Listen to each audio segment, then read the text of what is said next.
there's been a lot of criticism of what many call the Western media's hypocrisy in its coverage of Russia's invasion of Ukraine. Now, some journalists and media houses are being accused of having double standards in how they are covering this conflict and the language that has been used to frame it. It also comes on the back of the blackout in different countries of Russian state television channel as part of sanctions against Russia.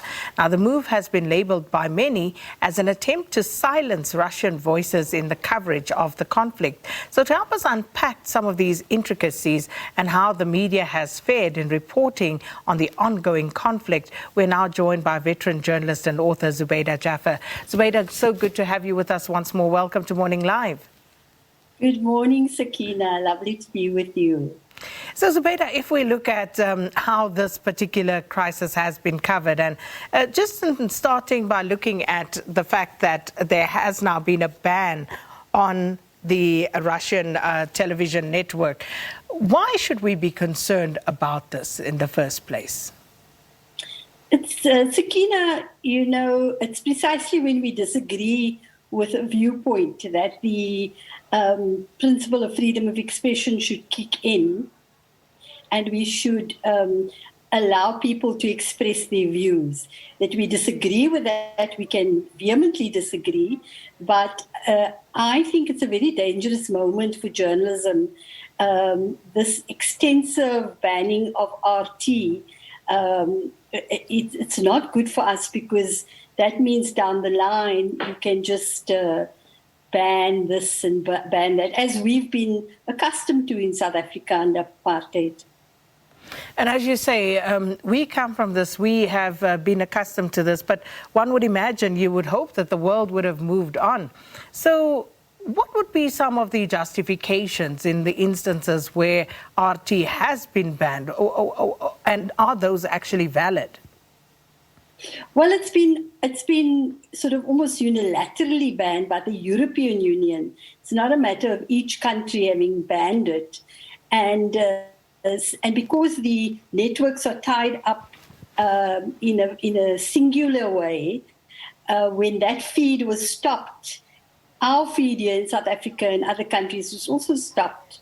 So their argument, of course, is that there must be heavy sanctions against Russia for starting this war, and that the Russian viewpoint is propagandistic and shouldn't be allowed to get into people. So the question is, even if it's propagandistic, we are being subjected to propaganda from all sides.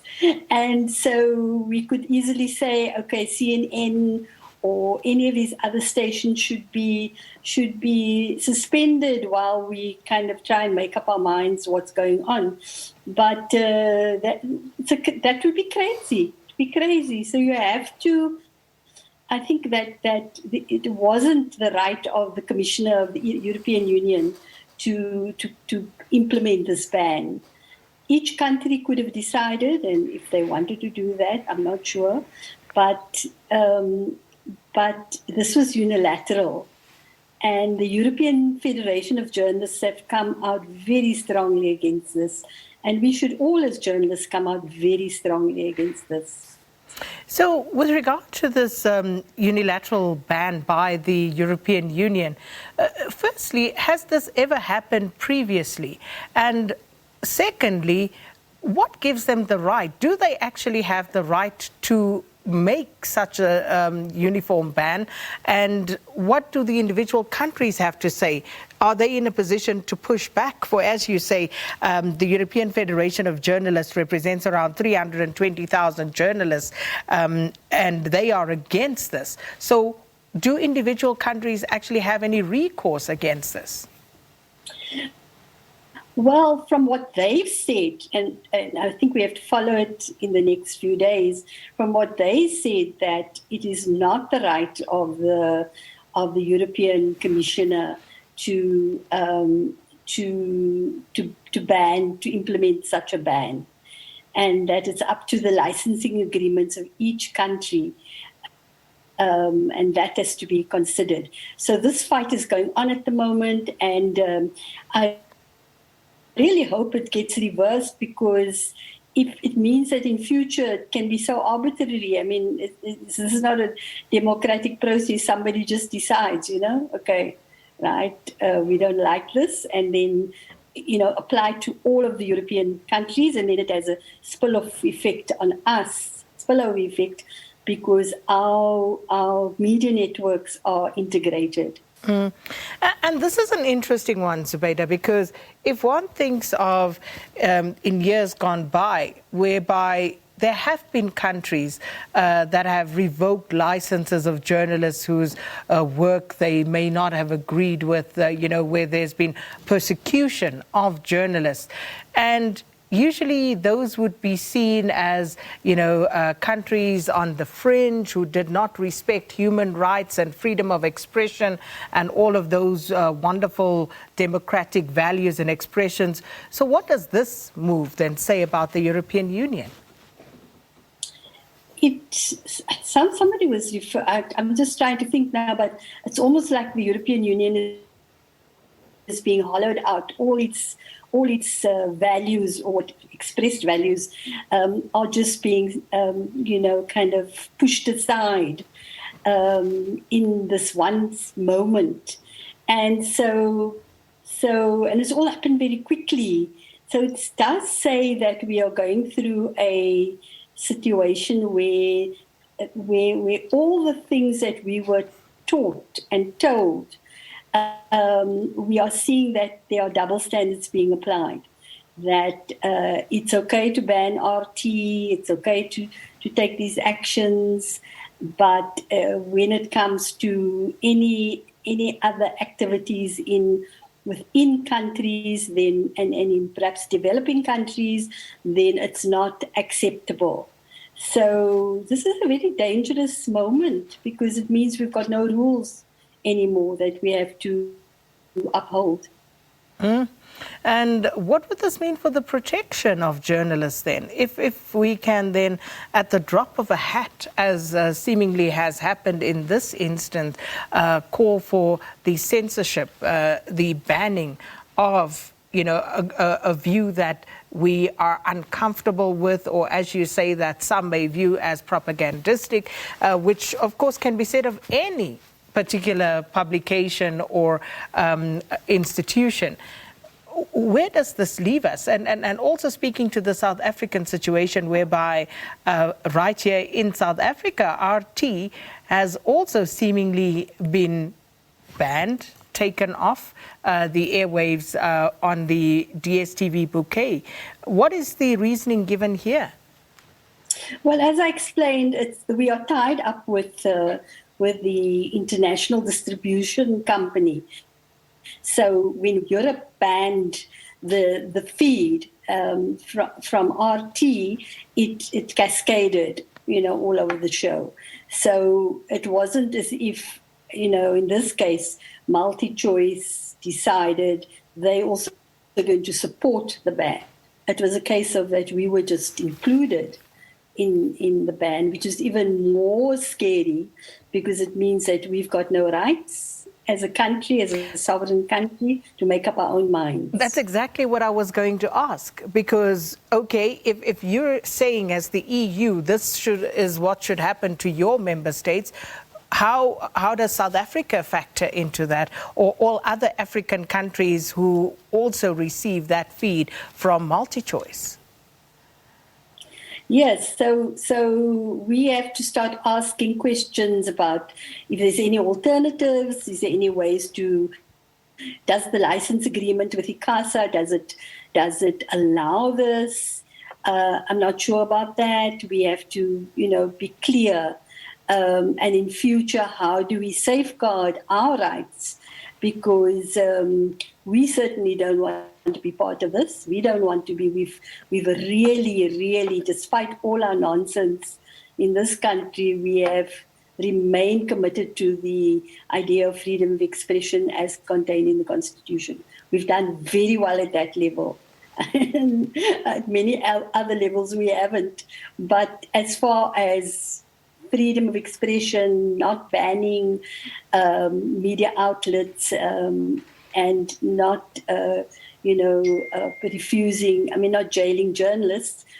We are doing very, very well. And so this is something that I think all of us as journalists, I hope all of you, whoever, Sakina, yourself as well, all the journalist organizations in our country at least and on the continent will combine and will, speak out very strongly about this. And I think the last few years have been very interesting for journalism, Zubeida. Not only this Ukrainian conflict, but also just in terms of the COVID-19 pandemic and how that has been covered. So many questions have been raised about media and media freedom in terms of what we do cover, what we don't cover, what we give prominence to, what we foreground, what is mainstream, what is not. All of those questions have been raised very sharply, and I'm not sure that we have responded adequately to them. Sakina, we have to be frank, journalism is in crisis, as is many other institutions. It's in crisis in many levels, and I think this example of RT has just shown how serious the situation is, because it means that we are throwing away the guidelines that we agreed upon and that we fought for very fiercely. So journalism is in crisis. It's going to mean that people, I feel that way already. If I read something or if I see something, is this the truth? Or is it just a spin on the truth? So if you look at some of our newspapers, you look at some of our television coverage, it's not been balanced. And so in the end, you think, now what is actually happening? Are the Russians, in the lead here? Are the Ukrainians? How many people have been killed? How many people have died? You just don't get, a clear sense. So, truth is the casualty, and we have to make up our minds in a very kind of, strange way. We just have to figure out what we think, looking at different sources and combining it then. So if journalism is in this crisis, and I think we are all agreed upon that, how do we rescue the situation? How do we turn this around? It's important that we speak out with each incursion, what has also come across very strongly at this moment is that some people are more human than others. Some human beings their lives are more respected than others. And it's okay to kill Saddam Hussein, throw bin Laden into the sea, kill the Libyan president. It's okay to do all those things, kill many millions of people in the Middle East and in Afghanistan. That's all okay.